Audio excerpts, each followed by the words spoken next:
NIM 240310081, Program Studi Agroekoteknologi Universitas Malikusaleh. Pada presentasi kali ini saya akan memaparkan materi yang berjudul Eksplorasi dan Identifikasi Agen Antagonis dari Lahan Organik sebagai Implementasi Pengendalian Hayati. Sebelumnya yang saya hormati Ibu Novita Prahmasari Putri, SPMSC, selaku dosen pengampu mata kuliah Pengendalian Terpadu Hama dan Penyakit Tanaman. Sektor pertanian memiliki peran yang sangat strategis dalam memastikan keberlanjutan kehidupan masyarakat.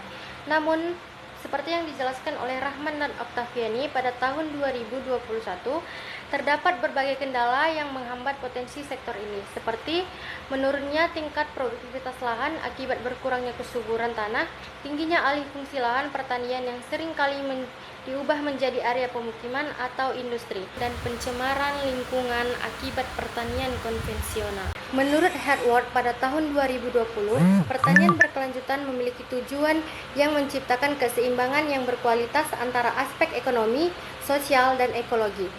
Strategi yang diambil untuk mencapai tujuan tersebut adalah penerapan pengendalian hama terpadu atau PHT. PHT ini adalah konsep pengendalian organisme pengganggu tanaman atau OPT yang melibatkan kolaborasi.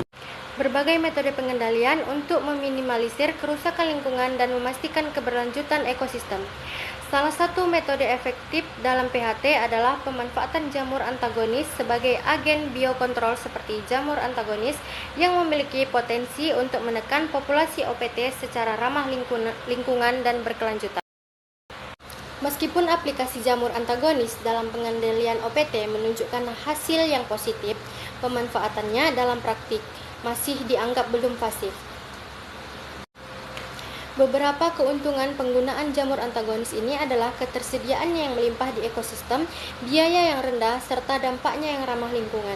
Namun, tantangan yang dihadapi meliputi perlunya identifikasi jamur antagonis yang tepat guna menghindari kesalahan penggunaan. Oleh karena itu, penelitian lanjut diperlukan untuk mengevaluasi efektivitas jamur antagonis terhadap hama atau penyakit tertentu dan untuk mengembangkan panduan pengguna yang lebih komprehensif.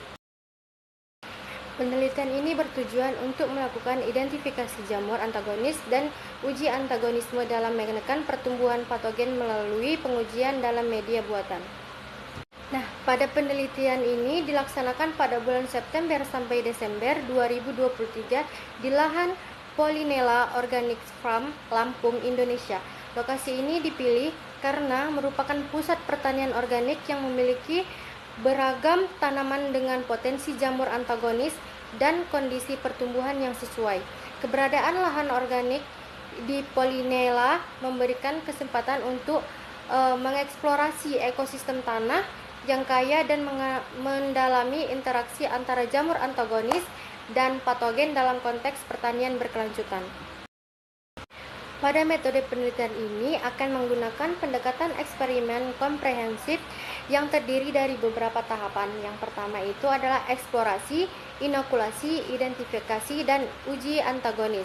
Desain ini dirancang untuk memperoleh data yang komprehensif mengenai keberadaan jamur antagonis di lahan organik dan kemampuan mereka dalam mengendalikan patogen tertentu, khususnya Fusarium.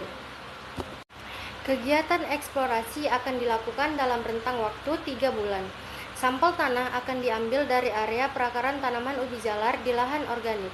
Dengan pengambilan sampel tanah yang dilakukan di dalam pertanian untuk memastikan variasi yang ada, setiap sampel tanah akan dikelola dengan baik untuk mempertahankan kesuburan dan keanekaragaman mikrobianya, yang merupakan faktor kunci dalam keberhasilan isolasi jamur antagonis.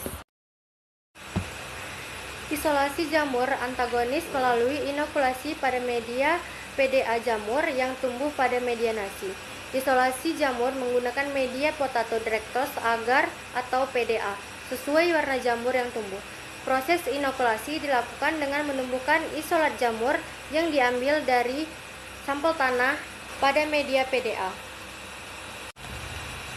Dalam kondisi inkubasi tanpa cahaya pada suhu 25 sampai 28 derajat Celcius selama 5 sampai 7 hari hingga didapat isolat murni jamur pada setiap warna. Pertumbuhan koloni jamur akan diamati dan didokumentasikan untuk langkah berikutnya. Identifikasi menggunakan mikroskop. Koloni jamur yang berhasil tumbuh pada media PDA akan dipindahkan ke preparat mikroskop untuk diidentifikasi lebih lanjut. Prosedur ini meliputi ekstraksi spora dan pengamatan struktur morfologi jamur.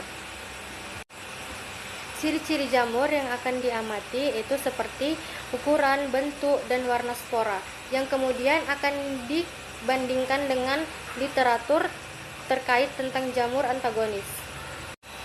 Selanjutnya, uji antagonis menggunakan patogen. Fusarium jamur antagonis yang telah diisolasi diuji efektivitasnya terhadap patogen Fusarium sp. Inokulasi patogen dilakukan menggunakan fusarium yang diisolasi pada media PDA yang sama dengan inokulasi jamur antagonis. Dengan metode cekaman untuk memastikan interaksi antara kedua mikroorganisme tersebut. Pengamatan dilakukan selama 3 hari untuk mengukur diameter koloni dan efek antagonisme jamur terhadap pertumbuhan fusarium, dan data yang diperoleh akan dianalisis untuk menentukan tingkat efektivitas jamur antagonis yang diuji. Nah, metode yang terakhir itu adalah analisis data. Data yang diperoleh dari uji efektivitas dianalisis secara deskripsi antara perlakuan yang menggunakan jamur antagonis dan kontrol tanpa jamur. Nah, hasil dari penelitian tadi itu adalah eksplorasi jamur antagonis yang diisolasi dari media kelapa dan nasi yang bertujuan untuk mengevaluasi potensi jamur-jamur tersebut sebagai agen biokontrol terhadap patogen tanaman. Nah, hasil isolasi menunjukkan bahwa beberapa jenis jamur antagonis berhasil diidentifikasi dengan performa pertumbuhan yang dioptimalkan pada kedua media tersebut. Media kelapa dan nasi terbukti kaya akan nutrisi, memberikan lingkungan yang mendukung pertumbuhan miselium yang cepat dan sehat. Menurut Khalid et al. 2021, daging buah kelapa yang sudah tua itu mengandung karbohidrat sebanyak 15%, protein 3%, kalori tinggi yang berasal dari minyak kurang lebih 33%, serta kadar air yang mendukung untuk pertumbuhan jamur. Berdasarkan hasil pengamatan yang telah dilakukan, terdapat jamur berwarna hitam, coklat, dan hijau muda dan hijau tua. Hasil eksplorasi jamur antagonis menunjukkan keberadaan beberapa jenis jamur dengan variasi warna yang mencolok, yaitu berwarna coklat, hijau muda, dan hitam. Jamur berwarna coklat biasanya menunjukkan pertumbuhan yang kuat dan berfungsi sebagai agen antagonis terhadap patogen. Sementara itu, jamur yang berwarna hijau muda itu merupakan spesies saprofit yang mampu menguraikan bahan organik dan menghasilkan senyawa yang dapat menghambat laju pertumbuhan mikroorganisme patogen. Di sisi lain, jamur berwarna hitam biasanya menunjukkan adanya spora yang matang dan mampu bertahan dalam kondisi ekstrim, serta dapat memproduksi senyawa antimikroba yang efektif dalam pengendalian patogen. Pada tahap terakhir, yaitu uji antagonis, setelah teridentifikasi jenis jamur melalui pengamatan mikroskopis, selanjutnya dilakukan uji antagonis untuk melihat efektivitas jamur antagonis dalam menentukan pertumbuhan dan perkembangan patogen. Pada penelitian ini, patogen Fusarium sp digunakan untuk melihat efektivitas jamur antagonis, sedangkan jamur dengan berwarna hijau muda dan hijau tua digunakan untuk menekan pertumbuhan dan perkembangan Fusarium sp. Nah, kesimpulan dari penelitian ini adalah berdasarkan penelitian yang telah dilakukan, dapat disimpulkan bahwa terdapat 4 jenis jamur yang teridentifikasi secara mikroskopis yang terdiri atas jamur berwarna hijau muda, hijau tua, coklat, dan hitam. Secara mikroskopis, isolat jamur berwarna hijau muda, coklat, dan hitam Jamur yang teridentifikasi termasuk ke dalam jenis jamur Aspergillus sp dan isolat jamur berwarna hijau tua adalah Trichoderma sp.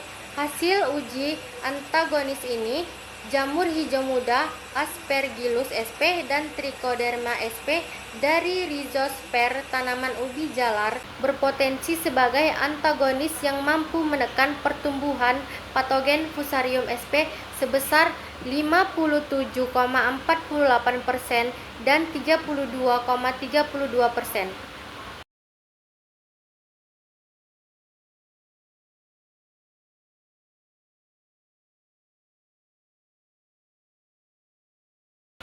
Demikian presentasi yang dapat saya sampaikan mengenai eksplorasi dan identifikasi agen antagonis dari lahan organik sebagai implementasi pengendalian hayati yang saya ambil dari Jurnal Tanaman Pangan dan Hortikultura. Semoga materi ini dapat menambah wawasan tentang pentingnya pemanfaatan agen hayati dalam mendukung pertanian yang lebih sehat dan berkelanjutan.